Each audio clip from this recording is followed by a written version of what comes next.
We've had 3 deaths on the homestead, 2 babies, Miss Minnie, and we are not out of the woods yet with Hermione. And it is really just making me question if I can run this homestead.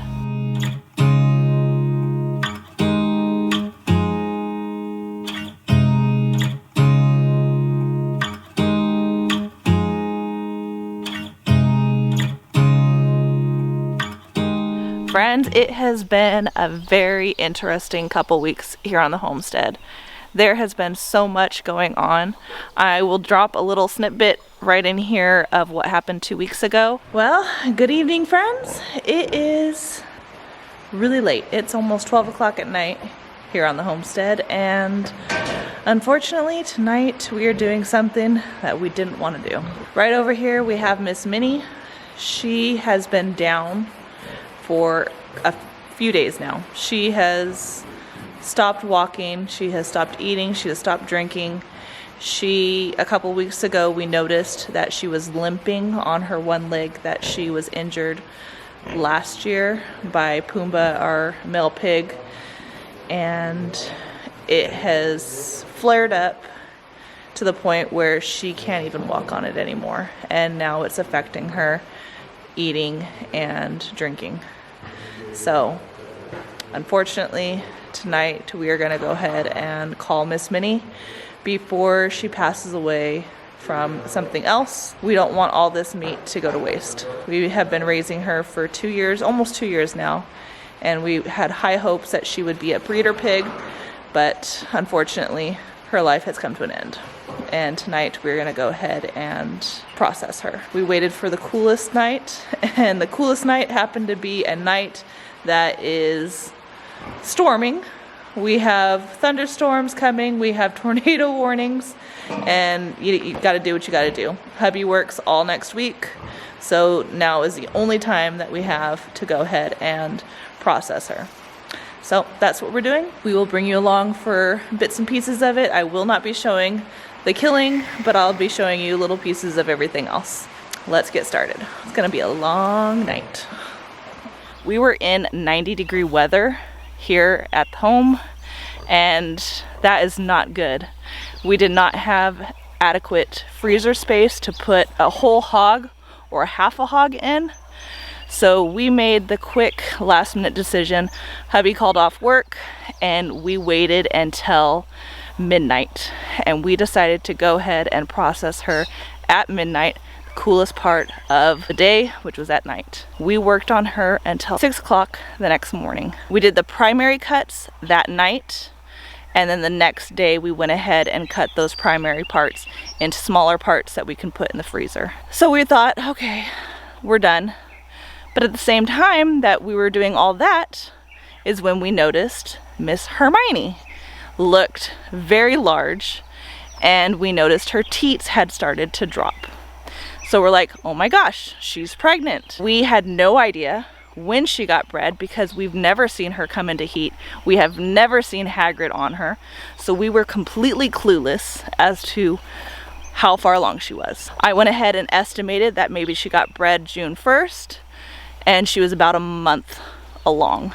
And that leads us to last night. Yesterday, 4th of July, we went outside to do our feeding of the pigs, and I noticed that her vulva was very swollen, and I noticed a lot of blood smear along the walls. And I told hubby, I said,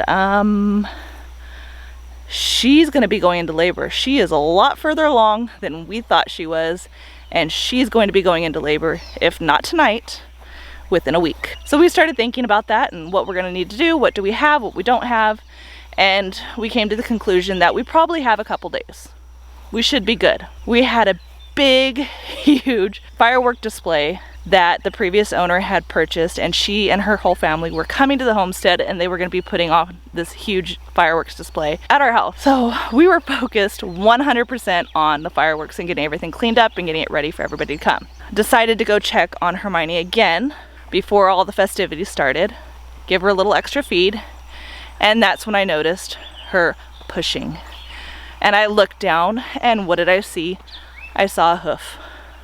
and it was definitely coming backwards. Now that I have read a bunch on it, it's normal for a pig to come breech. They can come in any way, and usually it's perfectly fine. But she was struggling. So I decided to go ahead and put my hand in there and see if I can feel anything. And that's when I felt her pelvic bone. Her pelvic bone is so small and so tight. That baby's head was stuck. No amount of pushing, she could not get that head out. So I made the last minute decision to go ahead and pull the baby because she was in agony. We did pull the baby, and unfortunately it was deceased. It was a good sized baby. It was a little girl, looked just like her with some black spots. Good size, full term, so she had definitely been bred sometime back in March. We had no clue. Still got a lot to learn on pigs, but it was deceased. I walked away at that point, let her rest. We went ahead and had our fireworks display, and I came back to check her again. She was still pushing, and she had not delivered any placenta, so I knew there's still more babies inside her. Put my hand in, and I could feel a snout. This time I thought, okay, the baby's coming head first. We're just gonna let her relax and do her thing. Came back this morning, she was in the exact same position. Had not changed, was still pushing. So I called our local vet and I asked them, what do I need to do? I could not get my hands anywhere around to pull anything. All I could get on was the snout. So I couldn't do anything and the baby was stuck. They said I had to find a way to either get the baby out or she was going to die. And they said they would do a C-section, but that would entail us loading her up into a truck or a trailer and then transporting her to the hospital, which is an hour and a half away.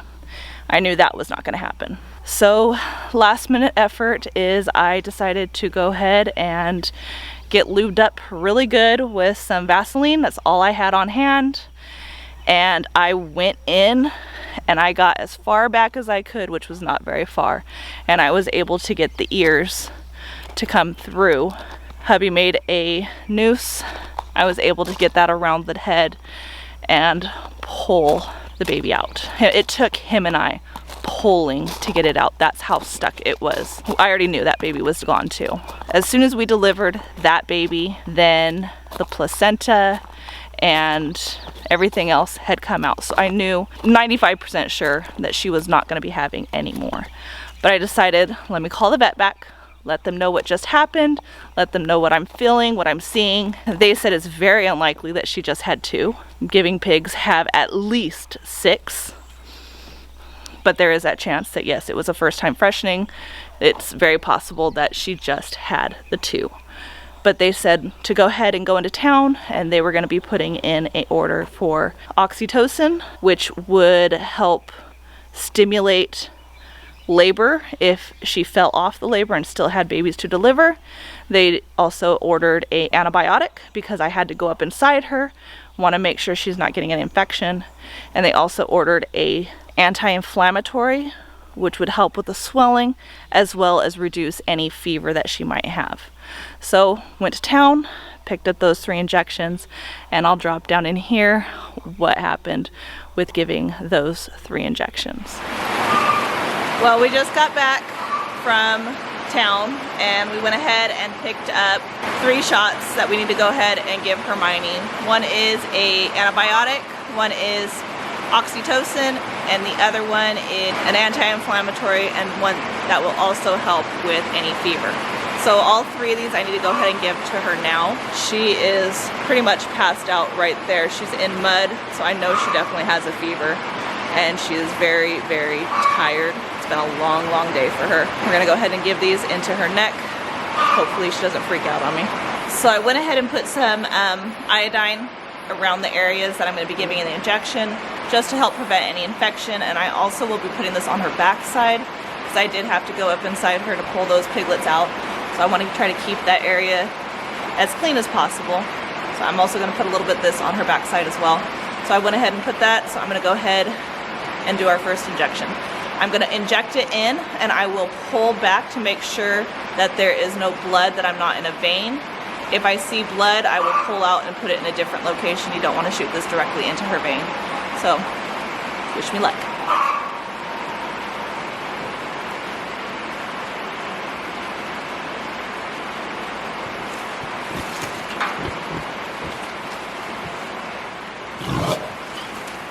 You get it?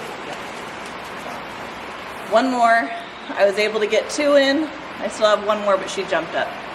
So I'm gonna give her a minute, let her completely lay back down and relax, and then hopefully I'll be able to get the other injection in.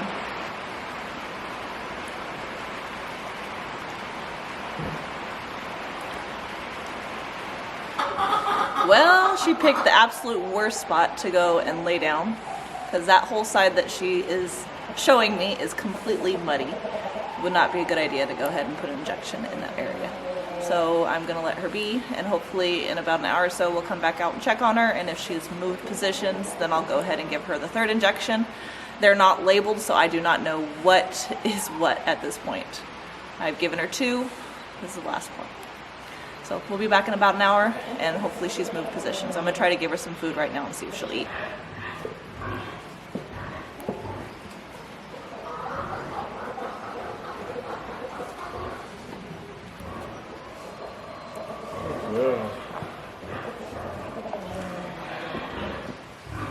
Now we are in the evening time. It is now 8 o'clock at night. I just went down and checked on her, and she's doing so much better. She is up eating, drinking, walking around. She's doing a whole lot better. We are gonna go ahead and change her water and get her comfortable for the night. And then again, we will check her tomorrow morning to see how she's doing.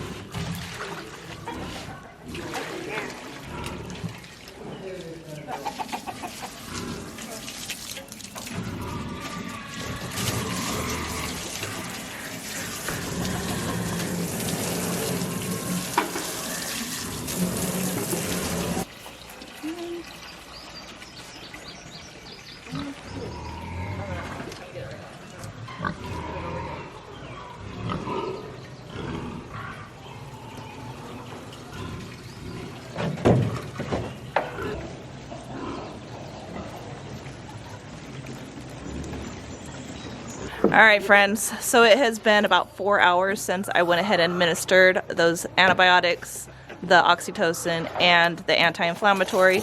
She is up, walking around, she's eating. I went ahead and put a small pool in here for her to help, because she was like putting herself in all kinds of mud, which I know that's to help control heat. Since they cannot sweat, that's their way of protecting themselves when they get too hot. So I'm hoping she will get into the pool and relax without breaking the pool, but I got a bunch of those. If it breaks, it breaks. I'm not worried about it. I'm just more worried about cooling her off and getting her comfortable. As a woman that has had babies, soaking in a cool bath or having something cold down in that area definitely helps after having a baby. So we will see what she does. Also went ahead and gave her fresh water. Her water was looking pretty gross. Last night she decided to take a bath in the cold water. So it was pretty nasty. So we went ahead and cleaned that out for her. But all in all, I think she's doing pretty good. And no signs of any more babies coming out, which is good. I think she's done.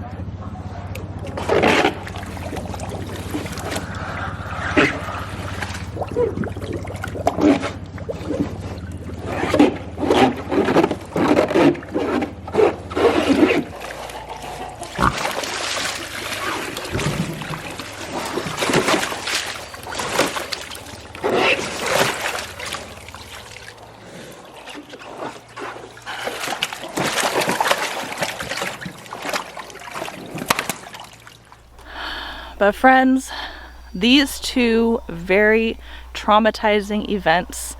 We've had 3 deaths on the homestead, 2 babies, Miss Minnie, and we are not out of the woods yet with Hermione. There is still a very strong possibility that she could get an infection and she can become septic. She can still go into shock, and that can also kill her. So she is not out of the woods. We are not out of the woods. We still have to monitor her very, very closely to make sure nothing else happens. And now, in light of the new information that we have, after speaking with the vet and telling the vet exactly what I was feeling inside of her, they told me that there is a strong chance that she will never be able to have piglets. She is too small. Her pelvic is just not ever going to open big enough to deliver any pigs. So we would have to go through this all over again, which means we would most likely lose piglets again. So after some really hard decisions and talking, hubby and I decided that we are going to try to mend Hermione, and then we are going to put her on as a feeder pig, and we will most likely process her come December when it's a lot cooler to be doing that. So that will leave us with just Hagrid and Petunia. Hagrid has definitely done his job, so he did what he was supposed to do. So Mr. Hagrid is safe, but unfortunately that does not say the same for Petunia. Miss Petunia has until December to become bred. If she does not, we will also be processing her in December when we do Miss Hermione. And at that point, we have decided that we will no longer be breeding pigs. We will sell Hagrid as a breeder because we know he can do his job. He did it very well, but it's just not in the cards for us. And that really, really hurts me because I wanted to have all of that on the homestead. I wanted goats, I want pigs, I want cows, I want all of it. You know, I want the typical farm, which has all these animals. But I just have to come to the realization that not everything is going to come the way I want it to. And if that means that we don't breed pigs and we don't have piglets on the farm, then we don't. But that doesn't mean that I won't have baby goats on the farm. That doesn't mean I won't have cows. It's just pigs were not in the cards for us. We tried it and it did not work for us. And it really made me feel like some kind of a failure. And it is really just making me question if I can run this homestead. So friends, I'm sorry I've been gone for the last couple weeks, but this is what's been going on. And I really hope you all had an awesome 4th of July. We did too, minus the hiccup with Miss Hermione. We did enjoy the fireworks. But friends, let me know in the comments if any of you have struggled with piglets and what your experience was. Maybe give me some hope that I am not a complete 100% failure with this breeding of pigs. And I think I need some encouragement, guys. I need to know what I'm doing is not 100% a failure. And if I am a 100% failure, please let me know what I did wrong and what I need to do better next time, because I can always learn from my mistakes and hopefully do better the next time. All right, friends, thanks for stopping by the homestead with me. And I know it wasn't a very pleasant, uplifting video that I try to normally do, but this is reality of homestead. It is not 100% perfect. It's not all sunshine and rainbows. There is death on the homestead, and we experienced it a lot just the last 2 weeks. Until next time, friends, hope you enjoyed this video. Don't forget to like, subscribe, share with your friends and family. As always, I hope all is well, and have a blessed day.